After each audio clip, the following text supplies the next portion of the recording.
Tonight, a search of the Riverina Highlands for a Manus prison escapee. Community input sought on a solar plan to power thousands of homes.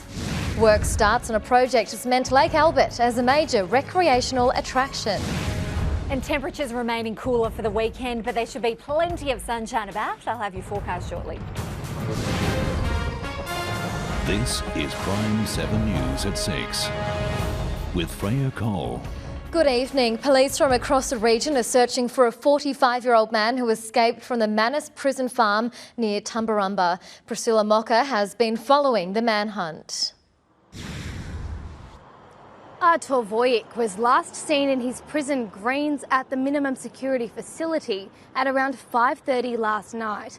Staff realised he was missing during a head count at about 5:30 this morning. He's Caucasian in appearance, about 173 centimetres tall and of medium build. He has brown hair, blue eyes and a tattoo on his right bicep. The Polish citizen is likely to be on foot and could be hiding out in a nearby town. Anyone who sees him is urged not to approach him and instead to call 000. Thank you, Priscilla Mocker there with that update. Plans to build a $30 million solar farm near Temora haven't sat well with nearby residents. Neighbours say it'll have little benefit for the town and could be a bushfire risk and an eyesore. There's probably no point in arguing over and over. There are houses located near it. We're aware of that. There wasn't much point in trying to sell the plus side of the solar farm to this crowd. Neighbours are dead against it being built in their backyard. We have concerns about bushfire. I mean, they're putting tanks, water tanks, but they're not very large tanks, so they're not going to have much water. We're just concerned that it doesn't feel right to have construction like that in the middle of the farm next door. The developers have put in for a share of $100 million in federal funding. Currently, there's only 2 solar farms in Australia. Land north of Temora is perfect for the panels. It has high solar radiation levels and is close to the national grid. One of the ways of the future for renewables is obviously wind, which is probably more in the public domain, but not very popular because of the ugliness of it perceived by neighbours, and I guess we have to deal with that too with our projects.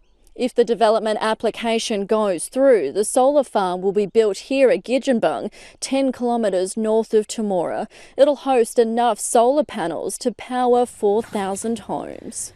Developers need to put in their final submissions to secure the funding by June. Construction could start in 12 months' time. Caitlin Dugan, PRIME7 News. Police say the thieves responsible for a treasure trove of stolen goods could face up to 15 years behind bars.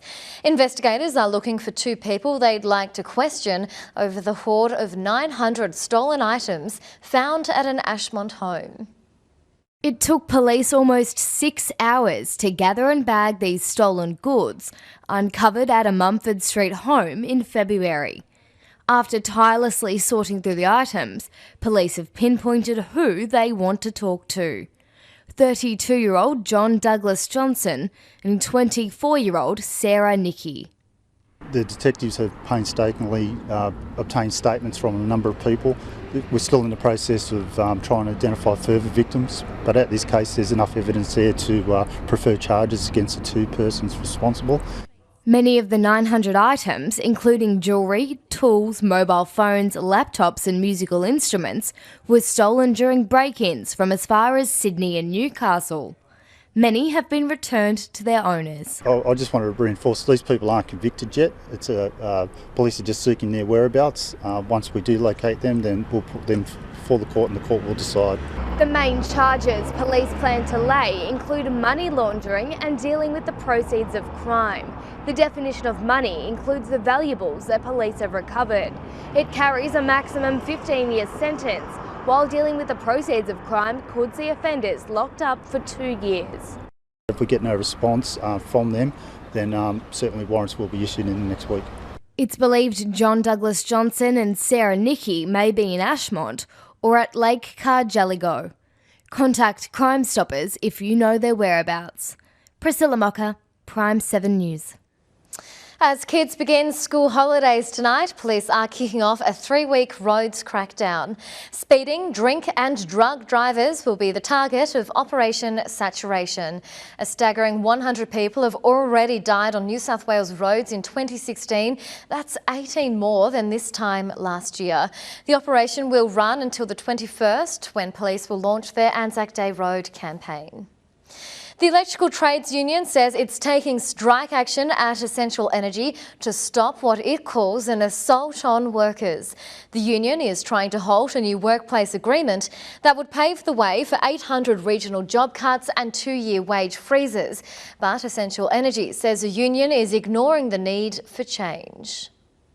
800 regional jobs cut immediately, a 2-year wage freeze for workers and a ban on redundant employees applying for other jobs with the company are some of the reasons Essential Energy workers are going on strike. It's a right in your face assault on working men and women in regional New South Wales. Industrial action will begin next Thursday with a 4-hour stoppage across the northern half of the state.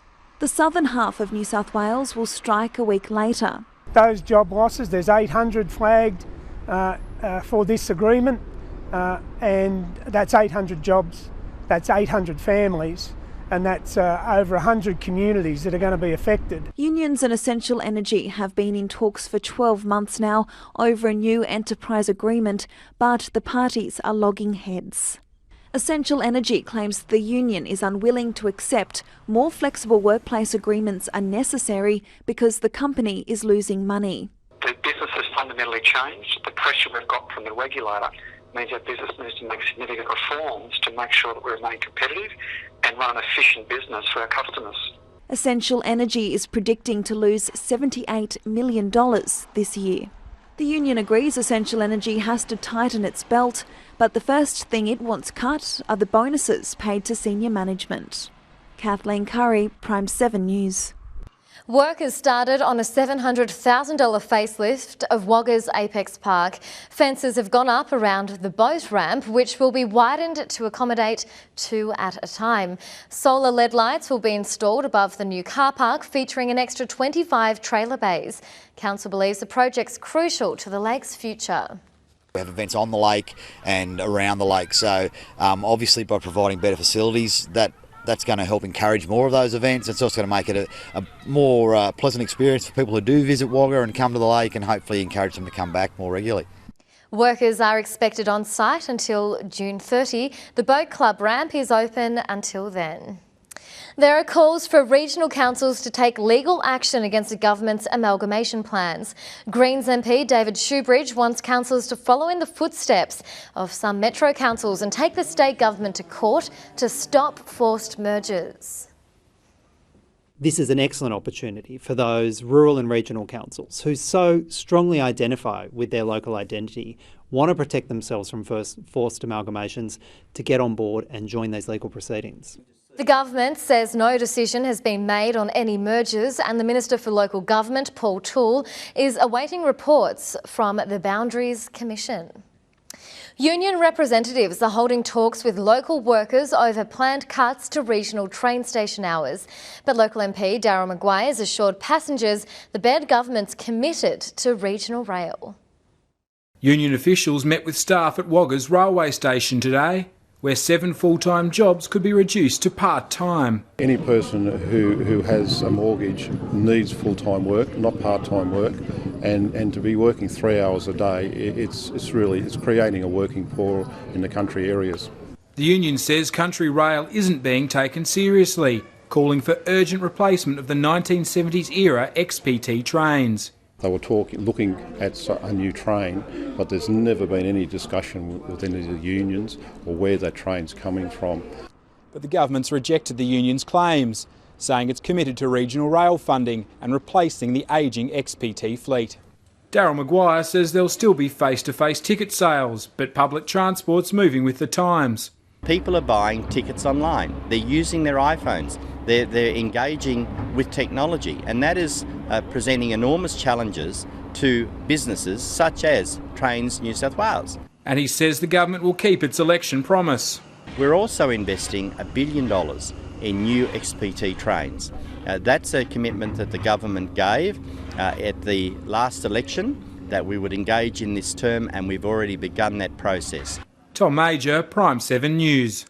It's time to check today's weather around the Riverina and southwest slopes. Maddie has the details for the weekend. Maddie? Well, it's looking pretty good as we head through our Saturday and Sunday. We are expecting to see mostly fine conditions, but temperatures will remain that little bit cooler, and it's all thanks to that fresh southwesterly breeze that's being directed into Victoria and New South Wales. Let's zoom in now and take a look at what happened with temperatures around our region today. There was a bit of cloud, the odd drop of rain here and there, but nothing to report to 3 p.m. A top temp of 21 degrees in Junee, 22 in Wagga, which is a little bit cooler than average for this time of year. It was quite a fresh start as well in Junee, dropping down to 8 degrees last night. Much the same story in Adelong and Talbingo. Talbingo today only made it to 19 degrees, 20 in West Wyalong, 22 degrees in Temora, and Hardin had a top of 20. So it's definitely starting to feel like autumn.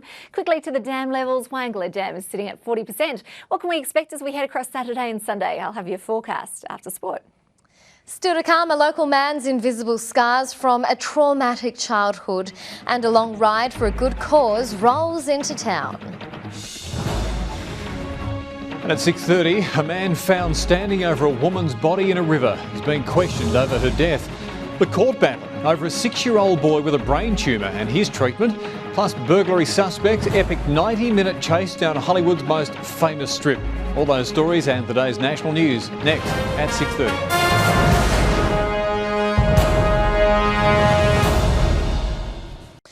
A local man's opened up in a new book about his difficult early years in a boys' home. It took John Moffat Smith decades to find out he had long lost brothers and sisters.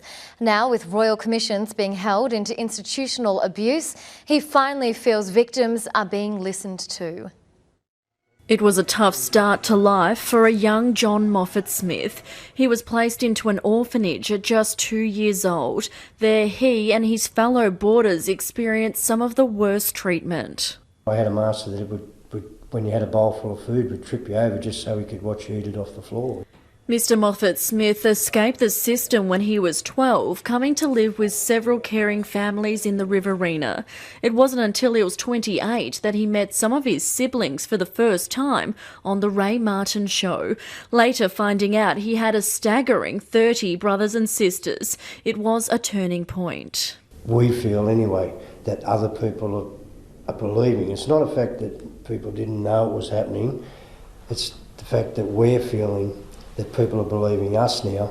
His book, Invisible Scars, will be launched at the Riverina Hotel on Saturday at 6 p.m. Caitlin Dugan, PRIME7 News.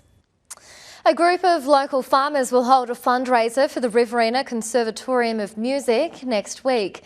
The Riverina Producers Market will host Australia's 10 sopranos as they stop by before their tour date at Wagga's Civic Theatre, giving fans a taste of what to expect later that night.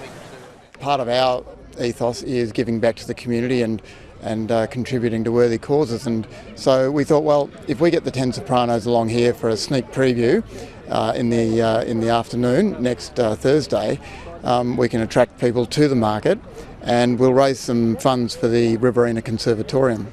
The markets will be held at the Wollundry Lagoon over the road from the Civic Theatre. Members of the Air Force cruised through town today on 2 wheels. They're riding motorbikes across the country to raise awareness of prostate cancer in regional Australia. It's a different way to get around for the men and women of our Air Force, but it's helping to shine the spotlight on an issue many men still won't discuss. 440 riders, both civilian and defence, are joining the fundraising ride, including Australia's most senior military officer.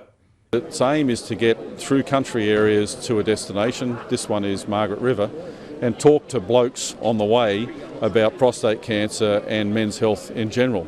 He's only going as far as Balranald, but the ride will cross the country from Canberra to the southwestern tip of the continent.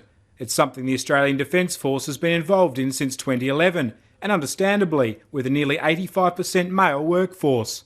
There's too many of us blokes out there that think we can just get around this, and what we're trying to do is really say to Aussie blokes out there that you can keep yourself well and keep your family happy if you just take a bit of notice of these things. And having raised more than $250,000 over 5 years, they're marching towards a cure. Tom Major, PRIME7 News.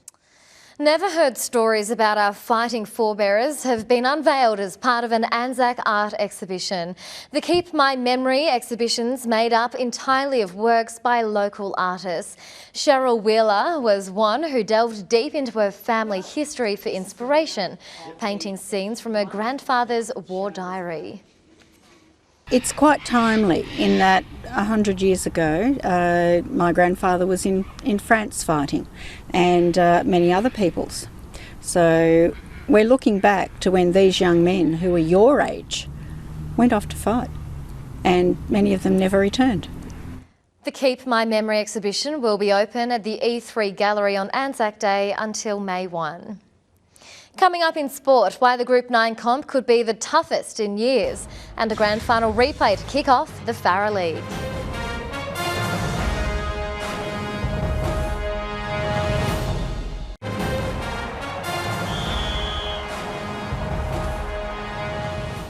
There's just one more sleep until footy season starts in the region. First up, the Farah League, which is kicking off with a grand final replay. It's a match that East Wagga would probably prefer to forget. Tomorrow they meet the Rock in round 1 with a few new additions, most prominently two-time Jim Quinn medalist Chris Gordon. I think initially he was really focusing on just trying to understand where we're at, who we've got, what we do, how we do it, before he wanted to try and take too much of an input there, I suppose. But yeah, he's already made some subtle changes to what we're doing, and yeah, we're very pleased to have him. It's a timely addition with a few players recovering from off-season injuries. Ben Absalom had a water skiing mishap around Christmas time, so he's a little bit behind the 8 ball. Joey Scott had a sort of an injury as well, so I suppose Ben and Joe are sort of a little bit behind the 8 ball at the moment. We could see a few mid-table sides from last season upping their ante in 2016. North Wagga went down in the preliminary final. Since then, they've recruited well. The Northern Jets are the first side to test their new outfit. I think North Wagga, we're sort of going to try to play a fair bit the same game style as them. So I think like last year we matched up pretty well on them. So it's pretty hard to sort of gauge on what their recruits are going to be like. By all records, they're pretty handy. Colliamberley host Mara, while last year's bottom 2 look to reignite their form. CSU host Barellan in that one. Temora have the bye, but will meet RFL side Coolaman in a trial match, so they aren't left trailing. It's important that we play good opposition and, don't get any bad habits about winning easy or anything like that. It's important to really be challenged and get the guys gelling as quickly as possible, because we've got guys who don't train with us. So all matches start at 2 p.m. tomorrow. Lauren Markham, PRIME7 News. There's been plenty of movement across our Group 9 league in the off-season. With a few reworked sides, the comp could be the toughest we've seen in years. Last season, they were struggling under unreliable leadership. Now the Tumut Blues have a new mentor. Luke Srama's first test is a big one against heavyweight South City tomorrow. The Bulls welcome a few new recruits, but Tumut could surprise us this season. After that game, we have to wait until Sunday for the other 4 fixtures. Brothers and Temora are the lucky sides to face last year's grand finalists. The Brethren meet Junee away and are wary of the challenge. It's going to be really tough. Obviously, they're in the grand final last year, and there's no better way to start a comp than playing the grand finalists. So we're up for the challenge, and obviously it's going to be a hard game. Gundagai host Temora. From most accounts, the Tigers are favourites to take it out again. Obviously Gundagai, they haven't really recruited anyone, but last year they nearly went undefeated. So they're going to be the top team, and I also think South City, they've recruited really well. So they're 2 top teams, but obviously anyone can win on the day. So Cootamundra had the off-season from hell, losing players and coaching prospects left, right and centre. They'll be hoping to prove themselves against Albury. After the suspension of 2015 coach Aaron Sweeney, Tumbarumba are under new leadership. They host Young to kick off their season. All round 1 matches start at 2:30. Lauren Markham, PRIME7 News. And that's all in Friday Sport. Stick around, Maddie has the weekend weather outlook in just a moment.